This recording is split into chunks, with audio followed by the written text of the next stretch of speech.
ខេអញ្ចឹងនៅក្នុងវីដេអូនេះខ្ញុំមកបង្ហាញពីព័ត៌មានដែលត្រូវធ្វើការអាប់ដេតនៅក្នុង K-Store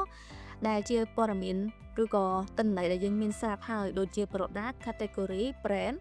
និង Membership Level ផ្សេងៗហ្នឹងអញ្ចឹងដើម្បីធ្វើម៉េចឲ្យទំនិញចូលទៅក្នុង K-Store បាន Category Brand Level ទាំងអស់ហ្នឹងចូលក្នុង K-Store បានខ្ញុំសូមបង្ហាញជាមួយនឹងback end អូខេអញ្ចឹងបាននិយាយពី back end ប្រហែលជាអ្នកទាំងអស់គ្នាធ្លាប់បានដឹងហើយថា back end យើងប្រើជាមួយនឹង website link ហើយជាបច្ចេកដែលយើងកំពុងតែប្រើប្រាស់រាល់ថ្ងៃដោយ username password ដែលកំពុងតែមានស្រាប់អញ្ចឹងដើម្បីធ្វើការ update ជាមួយនឹងព័ត៌មានដូចជា product ទៅលើ category ឬក៏ brand ឬក៏ membership បានយើងចូលទៅកាន់ទី1ខ្ញុំនិយាយពី product យើងចូលទៅកន្លែង set up product នេះមកហើយយើងឃើញទៅលើ master data កន្លែងនេះ set up master data ហើយយើងចូលទៅព័ត៌មាន set up product អញ្ចឹងនៅកន្លែងនេះហើយដែលយើងអាចធ្វើការទាញឬក៏ដាក់តំណែងឬក៏ដកតំណែងចេញពីK-Store បានអញ្ចឹងខ្ញុំសូម review ទៅលើតំណែងទី1នេះហើយយើងមើលឃើញជាមួយនឹងពាក្យថា list in e-commerce កន្លែង list in e-commerce នេះបច្ចេកមួយចំនួនគឺអត់បានបង្ហាញកន្លែងហ្នឹងទេអញ្ចឹងខ្ញុំសូមបង្ហាញទៅលើលក្ខខណ្ឌដែលបច្ចេកមួយចំនួនអត់បានបង្ហាញកន្លែងហ្នឹងដោយសារតែអត់បានបើកនៅក្នុងកន្លែងពាក្យថា column ទីទូទៅការបង្ហាញនេះគឺអាចត្រឹមថា quantity ហើយនិង action ប៉ុណ្ណឹងឯងប៉ុន្តែបើសិនបើយើងចង់បើកបន្ថែមគឺយើងអាចបើក row នៅកន្លែងនេះ sorry បើក column នៅកន្លែងហ្នឹងចុចកន្លែង tray tick ហ្នឹងមក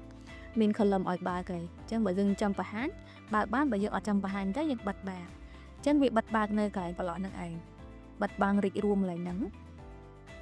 ចឹងបើសិនជាយើងឃើញពាក្យថា list in e-commerce មានន័យថាទំនិញហ្នឹងបាន list ចូលទៅក្នុង K-Store ហើយអញ្ចឹងបើសិនបើយើងចង់ list ឬក៏អត់ចង់ list យើងអាចចូលទៅ edit កន្លែងនេះបានដល់ពេលដែលយើងចូលទៅ edit ខ្ញុំសូមបញ្ជាក់នៅព័ត៌មាន detail នៅខាងក្នុង setup ហ្នឹងបន្តិចសម្រាប់ការបង្កើតថ្មីក៏ដោយទៅលើទំនិញចាស់ក៏ដោយបើសិនបើយើងចង់ឲ្យ list to K-Store គឺយើងត្រូវចូលមកខាងក្នុងហ្នឹងមើលឃើញពាក្យថា yesបើសិនបើ yes មានន័យថាវាកំពុងតែ list នៅ K-Store បើសិនបើយើងចង់ដកវាចេញយើងដាក់ពាក្យថា no ហើយ save មកវិញមកគឺវានឹងលែង list នៅក្នុង K-Store ហើយអញ្ចឹងកន្លែងដែលយើងដំណើរការជាមួយនឹងការ list ឬក៏អត់ list ហ្នឹងគឺនៅកន្លែងហ្នឹងពាក្យថា list in e-commerce ហ្នឹងស្មើនឹង yes ឬក៏ no ហ្នឹងឯងបន្តមកទៀតទៅលើព័ត៌មានខាងក្រោមបើសិនបើយើងចង់ឲ្យព័ត៌មាននៅក្នុង K-Store មានភាពលម្អិតនៃទំនិញមួយហ្នឹងយើងអាចបញ្ចូលព័ត៌មានបន្ថែមនៅក្នុង description editor ខ្ញុំឧទាហរណ៍ថាខ្ញុំយកព័ត៌មានពី memo នេះមកដាក់ក្នុងហ្នឹងសូម copy បន្តិចចកមកអូខេអញ្ចឹងពេលយើង copy មកយើងផាសអញ្ចឹងមានន័យថានៅលើ K-Store គឺវានឹងឃើញdescription មួយហ្នឹងបន្ថែមនៅពេលដែលយើងចុច detail ទៅដល់ទំនិញមួយហ្នឹងអញ្ចឹងយើងគ្រាន់តែ save មកវិញមកគឺបានរួចរាល់អញ្ចឹងកន្លែងហ្នឹងគឺយើងធ្វើតែពីរទេទី1គឺយើងចូលមក list វាទី2យើងដាក់ description បន្ថែមទៅលើទំនិញហ្នឹងអញ្ចឹងអានេះខ្ញុំចូលទៅ list ចូលវិញដោយសារមកខ្ញុំឧទាហរណ៍ដាក់ no អូខេអញ្ចឹងខ្ញុំ list ចូលវិញហើយ save មកវិញមកបានហើយរួចរាល់អញ្ចឹងសម្រាប់ការ list ទំនិញគឺតែប៉ុណ្្នឹងទេមួយទៀតគឺយើង list ទៅដល់ category ដែលសារជាប្រភេទ mark គឺមានតែ3ទេ category និង brand ហើយនិង item បើចំពោះប្រភេទដែលគាត់ជាខាង beverage វិញឬក៏ប្រភេទ coffee shop វិញគឺគាត់ត្រូវការ list ផ្សេងទៀតច្រើនជាងហ្នឹងអញ្ចឹងនេះខ្ញុំ review ទៅលើការ list លក្ខខណ្ឌជាមួយនឹង categoryចឹងចំពោះ category គឺដូចគ្នាដែរឲ្យតែឃើញពាក្យថា list in e-commerce គឺមានថា category ហ្នឹងបាន list ហើយប៉ុន្តែបើសិនបើយើងចង់ធ្វើការបង្កើតឬក៏ធ្វើការedit ដែលវាអត់មានការ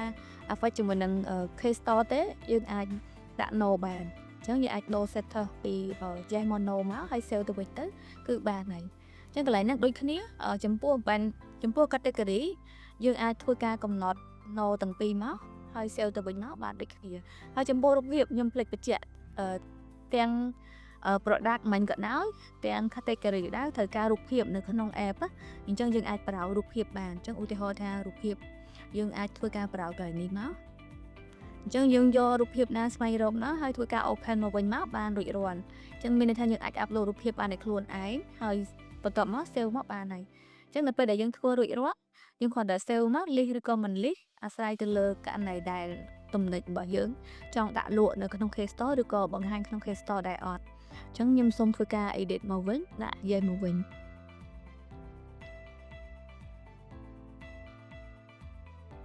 អូខេចឹងតើតើជាមួយនឹងមួយទៀតករណី brand ក៏ដូចគ្នាដែរបើសិនបើយើងមានទៅលើ brand យើងអាចធ្វើការកំណត់ឬក៏ edit ឬក៏បង្កើតថ្មីខ្ញុំសូមបង្កើតថ្មីលក្ខខណ្ឌនេះហ្មងដល់ពេលដែលយើងបង្កើតថ្មីយើងអាចកំណត់មកឧទាហរណ៍ខ្ញុំដាក់ brand cake NN អញ្ចឹង yes អញ្ចឹងនៅពេលដែលយើងបង្កើតវានឹង yes automatic កន្លែងនេះប៉ុន្តែបើសិនយើងអត់ចង់បង្ហាញនៅក្នុង K Store ទេយើងដាក់ថា no មកចឹងមានន័យថាព័ត៌មាន brand មួយនេះអត់បង្ហាញក្នុង K Store ទេប៉ុន្តែបើយើងដាក់ yes មានន័យថាបង្ហាញចឹងខ្ញុំសូមដាក់ yes ហើយ save like this អូខេចឹងសម្រាប់ការ list ព័ត៌មាន product category ជាមួយនឹង brand គឺបែបហ្នឹងហើយចំពោះការបង្ហាញតិចទៀតខ្ញុំសូមចុះទៅក្រោមបន្តិចតាក់ទងជាមួយនឹង level អូខេយើងចូលមកក្នុងផ្នែកនៃ marketing and loyalty ជាប់ជាមួយនឹង set up price level ឬក៏ membership card របស់យើងហ្នឹងយើងត្រូវការបញ្ចូល card ហ្នឹងគឺយើងអាចឲ្យ default ឬក៏មិន default ដូចវីដេអូទី1របស់ខ្ញុំមុនហ្នឹងគឺខ្ញុំបញ្ជាក់ថាអាចឲ្យវា default តាមពណ៌ color ដែល K Store unconfig ឬក៏ចង់ដាក់ design card ជាផ្ទៃខ្លួនឯងអញ្ចឹងបើសិនបើយើងធ្វើការ update យើងអាចចូលទៅ edit កន្លែងហ្នឹងមកបើសិនជា general ហ្នឹងយើងចង់ដាក់ផ្ទៃ card ខ្លួនឯងយើងអាចប្រើរូបភាពមកប៉ុន្តែយើងអាច design រូបភាព card ដោយខ្លួនឯងដាក់ចូលមកនេះដោយសារយើងមានស្រាប់ទៅលើគំរូហ្នឹងប៉ុន្តែបើយើងអត់ប្រើទេមានន័យថាបើវាជាប់ remove ចេះឬក៏វាជាប់រូបភាពអញ្ចេះវានឹងចាប់ default តាមរបស់ខាងយើងដែល config តាមពណ៌ color ដែល store បាន config មកវិញណា yes បើសិនជាអត់ដាក់រូបភាពប៉ុន្តែបើដាក់រូបភាពវាចាប់តាមលេខកាតហ្នឹងនិងមួយទៀតចំពោះការកំណត់ level គឺយើងអាចឲ្យវា auto upgrade ឧទាហរណ៍យើងអត់ចង់ upgrade គាត់ថាគាត់ជា VIP ឬក៏គាត់ជា gold ទេយើងចង់ឲ្យនៅពេលដែលគាត់មកទិញវា upgrade តាមការ saving ពិន្ទុរបស់គាត់ចឹងទៅអញ្ចឹងបើសិនជាយើងប្រើពាក្យ yes ស្មើនឹង upgrade មានន័យថាវានឹងឲ្យយើងដាក់កំណត់ថាតើប្រមាណពិន្ទុដើម្បី upgrade បានអញ្ចឹងយើងអាចបំពេញជាមួយនឹង level ជាមួយនឹង point ដែលអាច upgrade បាននៅកន្លែងហ្នឹងប៉ុន្តែបើសិនជាអត់មានការ upgrade ទេយើងអាចធ្វើការដូរកន្លែងនេះដាក់ថា no មកវានឹងអត់មានការ upgrade ទេលុះត្រាតែយើងទៅ edit membership ហ្នឹងដំឡើងប្រភេទ membership គាត់ដោយខ្លួនឯងឧទាហរណ៍បើសិនបើយើងមានក្រុម membership ដែលយើងគិតថាគាត់ដល់កម្រិត VIP យើងចូលទៅ edit ឈ្មោះម្នាក់ហ្នឹងដាក់ VIP យកតែម្ដងទៅយើងអត់ត្រូវការ auto upgrade អីបែបហ្នឹង yes អញ្ចឹងករណីស្មើ yes លើ level មួយគឺមានន័យថាយើងកំណត់ auto upgrade បានទៅលើ membership ដែល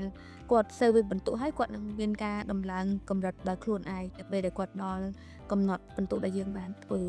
អញ្ចឹងកន្លែងនេះខ្ញុំសូមអត់ធ្វើការ detail បន្ថែមទៅខ្ញុំចុច save របស់គេធម្មតាអញ្ចឹងមានថាពេលដែលយើងចុច save កាតរបស់ general នេះគឺវានឹងចេញ view ចេញរូបភាពដែលមានពណ៌តាម color របស់គេទូទៅធម្មតាប៉ុន្តែខ្ញុំសូមចូលមើល goal មួយទៀតសូម edit អញ្ចឹងបើសិនជាកាត goal គឺគាត់នៅចេញពណ៌ goal របស់គាត់បានធម្មតាគាត់អត់មានការ upgrade អី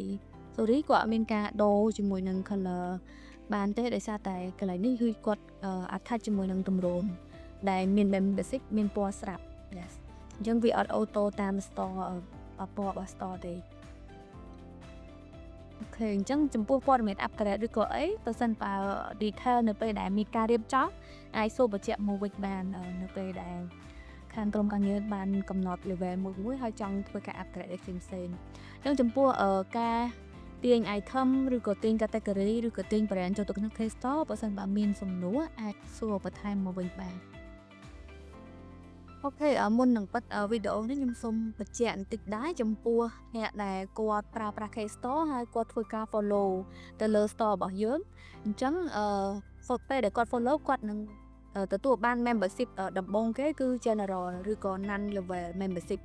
មានន័យថាគាត់នឹង register ចូល level ដំបូងរបស់យើងបន្ទាប់មកបានយើងបង្កើត level ផ្សេងទៀតពីក្រោយមកបើសិនបើមានការ upgrade វានឹងធ្លាក់ម្ដង